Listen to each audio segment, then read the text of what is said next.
Kamis. Ketepatan hari Senin dan Kamis itu tanggal 16 Sya'ban ke belakang, maka itu tidak masalah juga. Yang ketiga, idza wasalan nisfa tsani bima qablahu. Jika separuh yang kedua dari bulan Sya'ban ini puasanya disambung dengan hari sebelumnya. Misalkan tanggal 15 Sya'ban dia berpuasa, kemudian 16 berpuasa, itu tidak bermasalah, tidak apa-apa. Kemudian kita bahas sekarang tentang syurutu sihhatis shaum. Syarat sahnya berpuasa. Ai idza tawaffarat hadhihi syurut shahhas shaum. Artinya ketika syarat-syarat sah berpuasa ini sudah dipenuhi, maka puasanya hukumnya sah. Wa hiya arba'atun, syarat sahnya berpuasa ada 4. Yang pertama al-islamu, Islam. Fa yushtaratu ayyakuna musliman jami'an nahar, disyaratkan status Islam ini di sepanjang hari, di sepanjang siangnya. Makanya falau irtadda lahdzatan wahidatan batala shaumuhu. Kalau ada orang berpuasa kemudian dia murtad, artinya keluar dari Islam sekalipun sebentar, maka seketika itu puasanya batal. Murtad itu keluar dari Islam ada 3 macam seperti diterangkan di kitab Sulamut Taufik. Ada murtad yang berupa ucapan, ada yang murtad berupa perbuatan, dan murtad yang berupa keyakinan. Nah, kalau terjadi pada orang berpuasa sekalipun sebentar, maka seketika itu puasanya batal. Kemudian yang kedua al-aqlu, mempunyai akal yang normal. Fa yushtaratu ayyakuna aqilan mumayyizan jami'an nahar. Maka syaratnya harus berakal normal ini sepanjang siang. Oleh karena itu falau junna walau lahdzatan wahidatan batala shaumuhu. Seandainya gila walaupun sebentar di siang bulan Ramadan, maka puasanya batal. Kemudian syarat sah puasa yang ketiga, an-naqa'u minal haidhi wan nifasi, harus bersih dari haid dan nifas. Ini khusus perempuan. Fa yushtaratu an takunal mar'atu tahiratan jami'an nahar. Disyaratkan perempuan yang berpuasa itu harus suci sepanjang siang. Falau hadat fi akhiri lahdatin minan nahar batala shaumuha. Kalau dia haid di akhir siang sekalipun sebentar, maka puasanya batal. Dari subuh sampai hampir maghrib, menjelang maghrib dia haid, maka puasanya batal. Wa kadzalika law tahurat athna'uhu. Walakin yusannu lahal imsaku, tapi meskipun orang perempuan yang sedang haid atau nifas ini batal puasanya, tetap disunnahkan al-imsak, yaitu tidak makan tidak minum sampai maghrib, disunnahkan.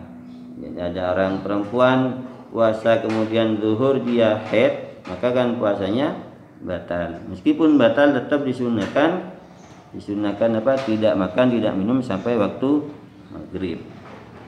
Kemudian yang keempat al-ilmu bi kaunil waqti qabilan lis-shaum. Syarat sah puasa yang keempat adalah mengetahui adanya waktu itu boleh untuk dilakukan berpuasa. Yakni ayya'lama anna al-yawma alladhi yuridu ayyasumahu yasih fihi shaum.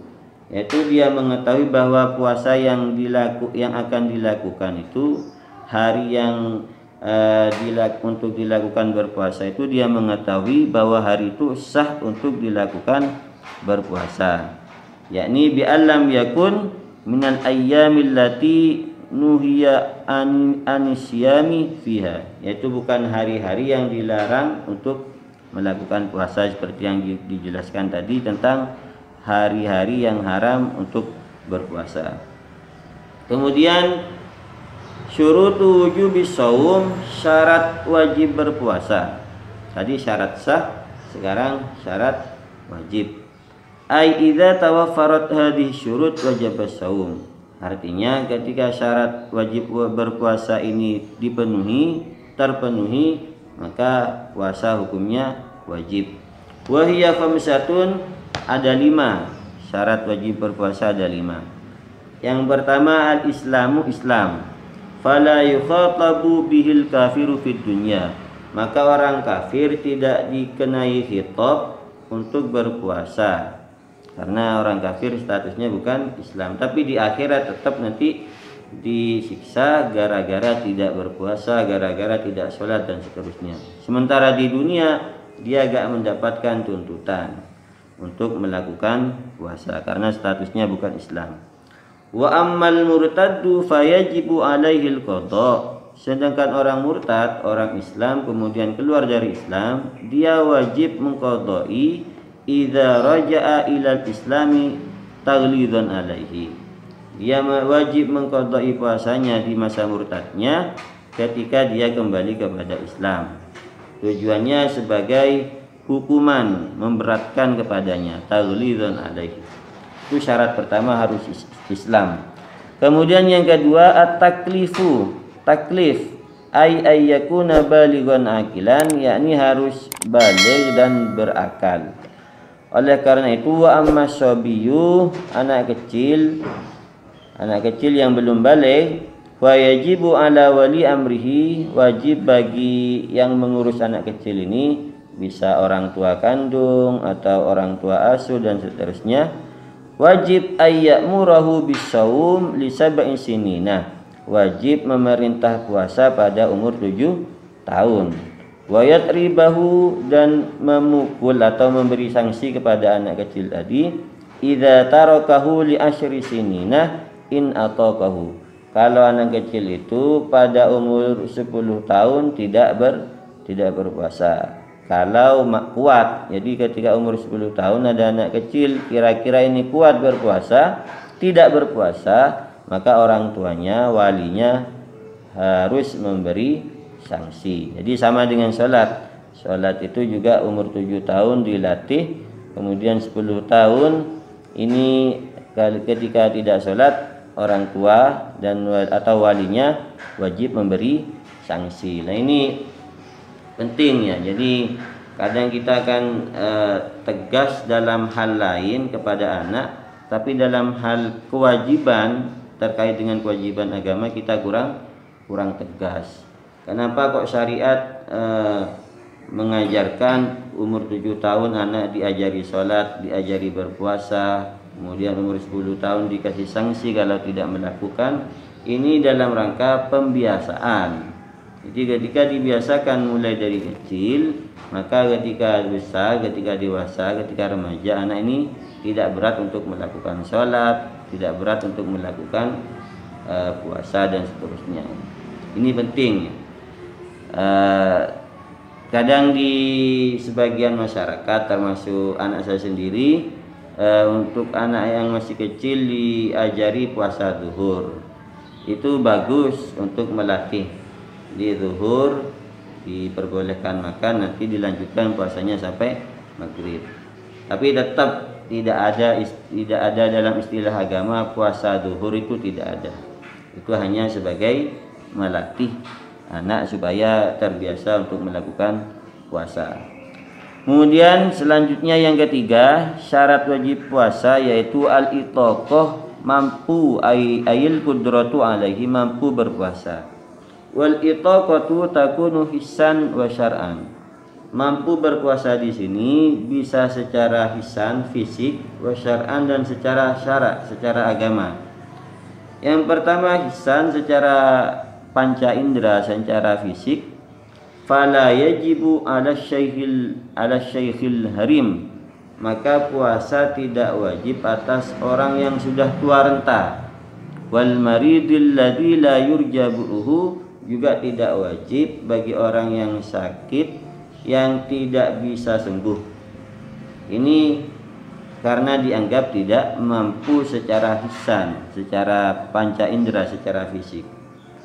Nanti tapi ada konsekuensinya nanti ketika orang yang tua renta tidak berpuasa, ada konsekuensinya, dijelaskan nanti di belakang. Kemudian al-itaqah syar'an, kuat secara agama, secara syarak.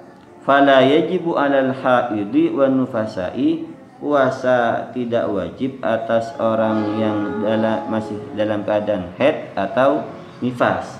Karena perempuan yang sedang haid dan keluar darah nifas ini dianggap tidak kuat, tidak itoqah secara syar'an. Kemudian yang ketiga dari syarat wajibnya berpuasa adalah as-sihhatu, sihat.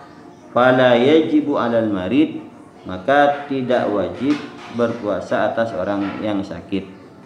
Wa dhabitul marad al-mubih lil fitri, batasan sakit yang diperbolehkan tidak berpuasa yaitu huwallazi yukhafu minhul halak aw ta'akhkhuru syifa aw ziyadatul marad wa dzalika ma yusamma mahdzurat tayammum, yaitu sakit yang bila berpuasa ini dikhawatirkan meninggal dunia atau lama sembuhnya atau tambah sakit. Nah, ini yang disebut dengan mahdzurat tayammum, yaitu uzur dari tayammum. Tayammum yang sehingga boleh tayammum karena sakit dan seterusnya. Ini juga sama batasannya sakit yang diperbolehkan untuk tidak berpuasa. Jadi bukan hanya sekedar sakit. Kalau cuma sakit kepala kemudian tidak berpuasa, ini tidak serta-merta diperbolehkan untuk tidak berpuasa. Jadi sakit yang kalau dia berpuasa bisa meninggal dunia atau lama sembuhnya atau tambah parah penyakitnya, sakitnya. Yang terakhir dari syarat wajib berpuasa adalah al-iqamah, tidak bepergian. Fala yajibu 'alal musafir, maka tidak wajib atas musafir alladzi yusafiru safaran tawilan, yang melakukan perjalanan jauh yaitu 82 km, yang perjalanannya itu mubahan, yang mubah. Jadi kalau hanya perjalanan dekat kurang dari 82 km itu tetap wajib berpuasa. Atau sudah lebih dari 82 km tapi perjalanannya bukan mubah, perjalanan maksiat, itu juga tidak boleh meninggalkan puasa. Wa yustaratu, juga disyaratkan li jawazil fitri fi safar, bolehnya tidak berpuasa karena bepergian, ayyusafira qabla tulu'il fajri, bepergiannya dilakukan sebelum terbitnya fajar, jadi sebelum subuh. Kalau bepergian pagi ke Surabaya pagi, maka tetap harus berpuasa, tidak boleh meninggalkan puasanya. Jadi bolehnya bagi musafir tidak berpuasa, syaratnya itu pertama perjalanannya jauh, yaitu paling tidak 82 km. Kemudian yang kedua perjalanannya mubah, bukan perjalanan maksiat. Dan yang ketiga perjalanannya dilakukan sebelum terbitnya fajar, yaitu sebelum subuh. Tapi meskipun boleh tidak berpuasa bagi musafir dengan ketentuan yang tadi disampaikan, wal afdalu as-shaumu lil musafir, tapi yang utama bagi musafir itu berpuasa, illam yasyukka alaihi, kalau tidak memberatkan.